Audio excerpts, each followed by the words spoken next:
Alrighty. Awesome. Alrighty. So I chose to do my analysis of criminal justice systems over the court system of Egypt. I chose this for a couple of reasons. Mainly, I was pretty confident that a lot of people would be picking like Mexico, Canada, things of that nature to go over for their papers, and I kind of decided to do something a little different. In doing so, I did come to regret it. The court systems of Egypt are pretty complicated. The entire government's pretty complicated itself. However, it was fairly educational. So that being said, this is the court system of Egypt. This was the primary focus. There are a lot of nuances to the Egyptian government, just the country as a whole, that are interesting. So getting started, obviously Egypt is a country in Africa. They were, this is a fun fact, they were once held by the Romans. Of course, they were once held by the French. The French is the Napoleonic Code is a huge inspiration for Egyptian law as a whole. I mentioned this in my essay. Of course, being in the Middle East, they are influenced quite a bit by Islamic traditions and societal norms. This has definitely created a dissonance while trying to prosecute crimes within the country itself. Especially, as I was reading through, I think there's, oh my, like, I don't know, maybe 12, 13, maybe upwards of 15 to 16 political parties, each represented in the House of Representatives, so this can make things definitely complicated. Of course, Egyptian law can be traced all the way back to my dog came to visit. Okay. It can be traced all the way back to around 2600 BC.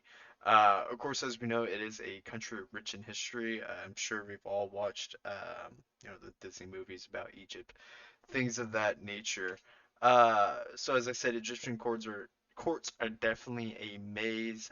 They're quite complicated. I think there's upwards of I think about 20 or so courts. There's probably give or take.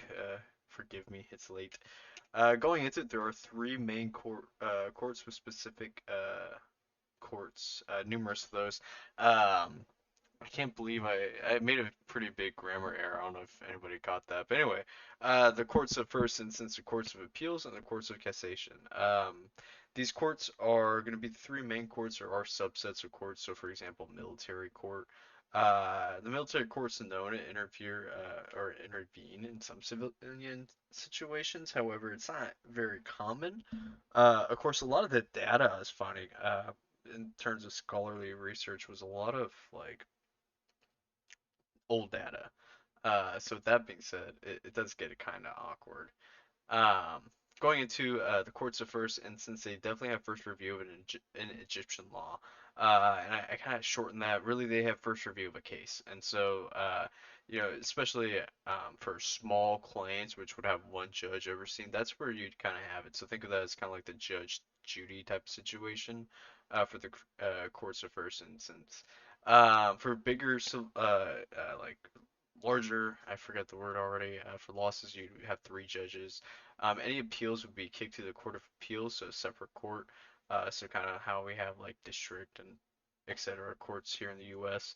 A little bit like that. And again, they are largely responsible for those civil matters. In terms of the courts of appeal, which shockingly handle appeals, who would have thought? They also going back to them handling appeals, so they'd handle appeals, say like you uh, a property. So for example, I'm a leasing agent. Say like we charged somebody $4,000 for something, and they didn't agree, and then so they uh, reach out to us or they sue us, and then we're, pardon me, suing for that money, or they're suing, yada yada yada. This is where, and we ended up getting the money. They didn't agree. They appealed it. This is where you'd end up if you were in Egypt. That was a little bit of rambling. Sorry, my dog distracted me. That's the thing with recording videos. I'm not gonna edit this either. Anyway, um, typically they also do hear felony cases. Those are tried in criminal courts. Three judges, of course, comprise of the criminal court proceeding. These cases can be appealed by the Court of Cassation. So if you're charged with a felony and you want to go ahead and appeal that, you can go ahead and get that appealed by the Court of Cassation. This, of course, they do have quite a bit of laws referring to the accused. In Egypt, they're actually pretty well kept as well, if my research was correct, which is really cool. It's pretty on par with the U.S. legal system. Jumping into the court, oh, sorry, there are several appeal courts. They are spread across Egypt. So Cairo, Alexandria, which is an ancient city, as we know, Tanta, Mansoura, Ismailia, Beni Suef, I'm assuming that's how you say it, Gwena, and Asyut. I'm assuming that's how you say it. I'm Hispanic. I cannot say Middle Eastern names. The Court of Cassation is based out of Cairo. So with the Court of Appeals, there are several. With the Court of Cassation, there's only one, so kind of like the Supreme Court in D.C., but for Egypt, based out of Cairo. It can review the cases, like we mentioned, handed down by the Court of Appeals, and they also have jurisdiction over the validity of membership of the Egyptian House of Representatives. So, as I mentioned earlier, there are several representatives from all the different parties. I think some parties have like one representative, if I remember correctly, which is kind of funny. And I think there's even a party for like growth and development, which is it's kind of up there. Um, but yeah, they do oversee the validity of the memberships of those House of Representatives. So if it's contested, I know that's a hot topic lately. Uh, that's where it'd be contested. There are several courts within the courts themselves, like I mentioned. So the courts for urgent matters. The courts for urgent matters are kind of funny. They're just basically designed for. It's kind of like the country said, we know the courts are slow, so we're gonna make a court just to handle the courts being slow, which is, you know, find the humor where you will there. I do need to take a drink, but there's that aspect there. Family courts, so they handle family issues, so such as I have notes about this, because I forgot the words. You'd be thinking about like uh, child support, divorce, things of that nature. The state council, disciplinary courts, administrative courts, courts of administrative justice, supreme administrative court, supreme constitutional court, and military courts, which we talked about earlier. When it does come to I want to say, let me double check this. The Supreme Constitutional Court, also known as the SCC, it's the highest constitutional authority in Egypt, so kind of think of exactly like the Supreme Court. The main function is to make sure that to ensure the constitutionality, I believe is the word, of laws passed by Egyptian Parliament. So basically making sure that they're not violating individual rights. So kind of cool. Again, much very inspired by Western culture or Western government, I'd say. Of course, that's a very American thing for me to point out. Uh, but that is a cool aspect where it does kind of translate. I think when we think of Egypt, we still think of Egypt as ancient Egypt, um, and that's simply not the case. They are a modern country with modern things. I mentioned Raiders of the Lost Ark, that Indiana Jones movie in my essay. I think that's how a lot of us think of Egypt. Outside of that, the Egyptian citizen does have quite a few rights when they are accused of a crime. Of course, so once they are arrested, they must be charged within 48 hours of being detained. So, kind of like how we arraign our detainees or are convicted or are accused, they kind of do the same thing. They are entitled to post bail, so they can't afford bail. They can go ahead and post bail. In my research, I didn't look up if they have bail agents.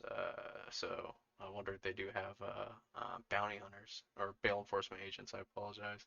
They do have right to legal counsel, so they can have lawyers. They don't have to speak for themselves. They are protected against unlawful seizures. So kind of like us, they don't. I assume it would work the same as evidence. In other words, clean hands.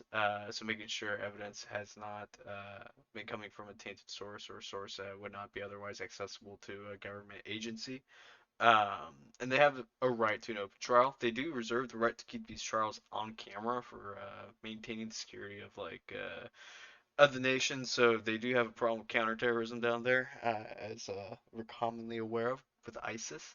Um, and so yeah, they do they do tend to do some cases on camera. Like I said, sorry, this dog is distracting. There are three categories of crime listed in the Criminal Code of Egypt. The contraventions. I, I have such problems pronouncing that word every time I see it. Misdemeanors and felonies. Felonies face the potential of execution. It's important to note, though, as the U.S. we do love executing prisoners, and per capita we still do execute more prisoners than Egypt. Thank you. Some closing notes, just because I didn't want to put it in the PowerPoint. The PowerPoint was really just meant to make sure I didn't ramble. One thing to note is that the Egyptian government is very westernized, I'd say. They do have their fair share of problems. For example, there's a huge problem with police brutality, sexual harassment against women, things of that nature, but they are progressively getting better. In fact, I have a source somewhere around here from the U.S. Bureau of Narcotics, I want to say. You're gonna hear the rustling of this paper. Gotta find it. The Bureau of International Narcotics Law Enforcement Affairs Egyptian summary. They do have problems with what was it, human rights, like I said, but there are reform projects going on to fix that. So as I understand it, that is something that's ongoing. However, focusing on the criminal justice aspect of things, they do, very much so mirror the U.S. in a lot of different ways. So it's fun to learn about this country, fun to learn about a country that I mentioned this in my essay. It's kind of brought to light a little bit more with Moon Knight coming out, Disney Plus's Moon Knight. So yeah, I think I'm gonna take this dog out because I think that's what this dog's asking me for. Very late with recording this video, but I enjoy watching. Looking forward to seeing these other presentations. Enjoy this 12-minute presentation. How about it? Also, if you guys are PC people, look at that CPU usage.